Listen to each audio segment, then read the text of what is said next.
I've told you 1,000 times, Chester. It's the number of blind dates I've been on when no one's turned up, followed by the worrying number... Oh. Hello, Professor Klein. I didn't know you were attending this evening. Good evening, Dr. Magnus. It was all a bit last minute, I think. Chester, did you know about this? If you could just sit here, please, Dr. Magnus. The host will be with you shortly. Not you. Sorry, Dr. Magnus. Are you not staying, Chester? Yes. Where are you going, Mr. Mims? Sit down. Didn't you just... Professor Klein and I think you have a lot to add. Leave that alone, please, Colin. This is more like it, yes. Everything's in its place. You okay, Colin? Why can't I just be... Glad you're not singing. Why would I be singing? Who's the mouse? Bozeman booked her last minute. Also, there's a new script on the auto cue, and he says you're to talk about love. Who does Bozeman? Has he lost his fucking mind? It's a night of smiles, Jeremy. Try one on for size. Jeremy Dawson. Professional matchmaker, apparently. Goodness, I hope we won't be needing one of those. A matchmaker? God, no. The very thought. Sorry, ridiculous. mate. Bozeman held me up. Did he ask you to... Keep it here, just relay the message. I heard that. Well, I think you'd look really good with wings on, actually. 10 seconds. And a nappy. That's a look. Okay. 5, 4, 3... Good evening. I'm Jeremy Dawson. And I'm Megan Wolfe. It's the 13th of March, 1985, and this is a Channel 1 special event hosted by your national nightly news team. What is happiness?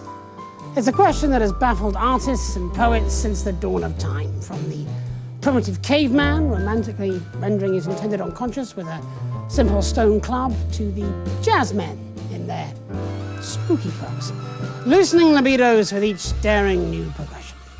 Or the audience, tap, tappity, tap, tap in their toes to the crazy rhythms of the mysterious night in an effort to unwrap her most intimate secrets.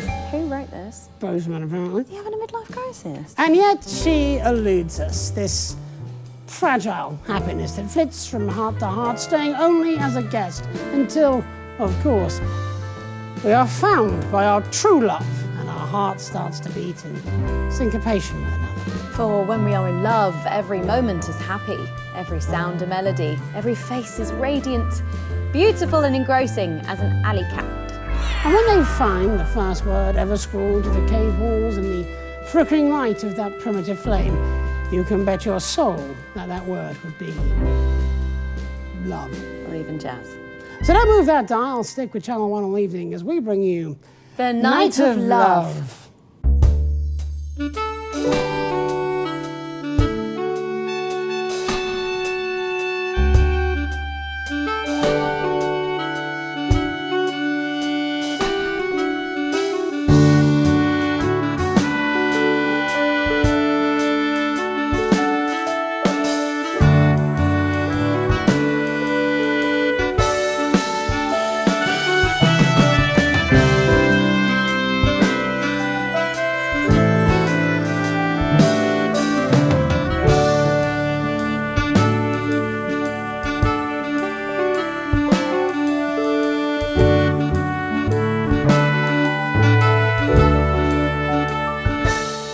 Welcome back. Not long now until we take a trip to Planet Bliss. So let's meet the interplanetary cat who'll be our cosmic tour guide, Dr. Charles Magnus. Good evening. And with you, you have today... Chester Mims, 24.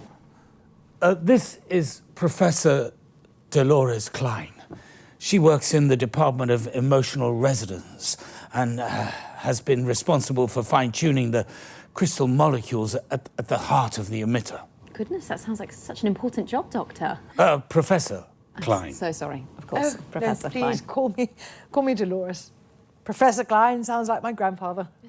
Surely not the Professor Klein, inventor of the verb. Yes, that's him. My goodness, what a contribution to history. At least until Florence came along and stole your thunder. Please don't use the F word in front of Professor Klein. Yes, she finds it very upsetting. But I didn't use the F word, I just said fart. Will you stop saying that? What, fart? Oh, those things cost us everything we had. My grandfather died destitute.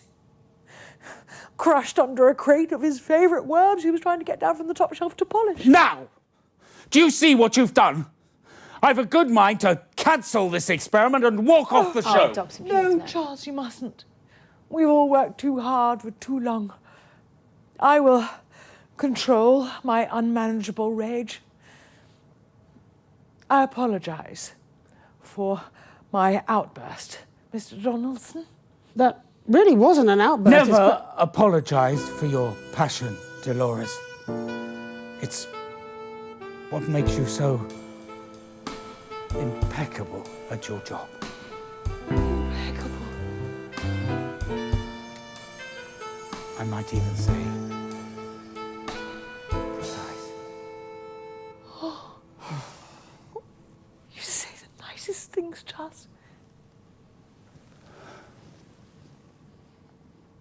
So when the device is switched on, will we all experience love? Oh, Christ, no. That would be catastrophic. People in love are mentally ill. They shouldn't be allowed to fly aeroplanes or perform sensitive tasks. No, our device will simply bring about a sense of contentment. Love can be terribly painful. Yes. Best avoided. Probably. There's enough subtext there to fill a poetry book, but apparently we are going to lift the needle from the grooves of the record of love and take a trip downriver to the white waters of Advance HQ for the sounds and stylings of the country's most powerful couple. I am guessing that means we're talking to the Prime Ministers. So. who, just to be clear, are in no way romantically involved. Did you get a weird phone call from Robert Bozeman at Channel 1 today? I always screen him if I'm honest. So you haven't got a poem? A poem? He made me promise to read a poem. Made you? No one makes you do anything. What did he offer you? Front row seats at the Sports Board final. Oh, shit. Wish I'd taken that call now. Live at 5. Thank you. Good evening, everybody. On behalf of Advance, Julia and I just wanted to wish all of you the very best of luck with tonight's groundbreaking experiment.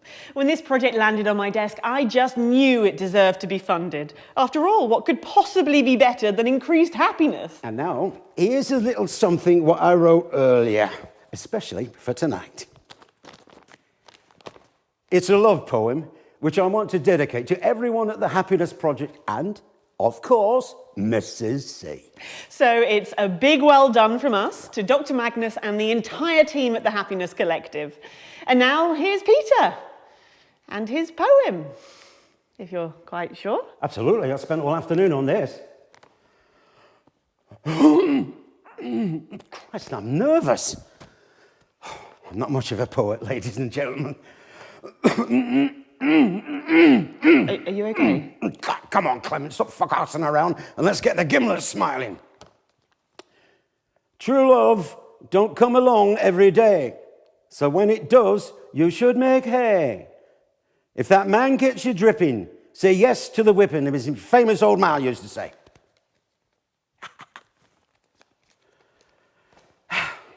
Okay. Good luck, everybody. Back to the studio. And we're out. That took you all afternoon. Truth be told, I did stop for a wank halfway. And you are Chester. Chester Mims, 24. I'm attracted to badgers, some shelving units, and women between the ages of 22 and 51. You're going to press the button, are you? Oh, I rather think the three of us should push it. Don't you, Professor Klein? Why don't you, put your hand on top of mine? Yes, of course. That's right. And Dr. Magnus, why don't you put your hand on Professor Klein's? That's right.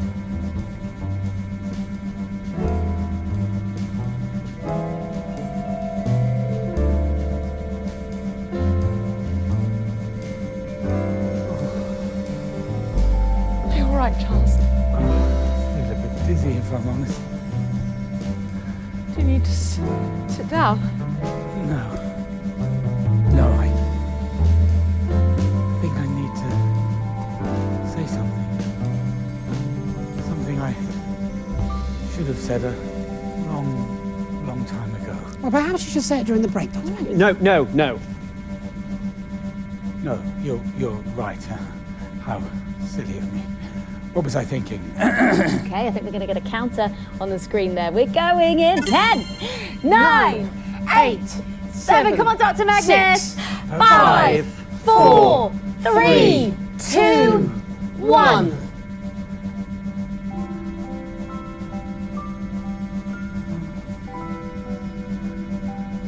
I love you.